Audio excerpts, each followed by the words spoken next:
Hai, saya nak buat review sikit tentang cordless vacuum Dyson model V11 Fluffy ni. Saya tahu ramai confused nak beli model yang mana satu. Dan affordable kan. Okay, come let me show you this model.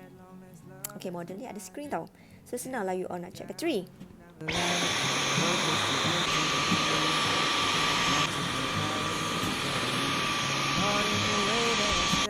Sebenarnya model ni sesuai untuk you all vacuum flooring. Smooth je dia buat kerja kan. Okay, jom kita test vacuum carpet pula.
Itu je nak share dengan you all. Thank you for watching. Jangan lupa tekan button subscribe. Bye.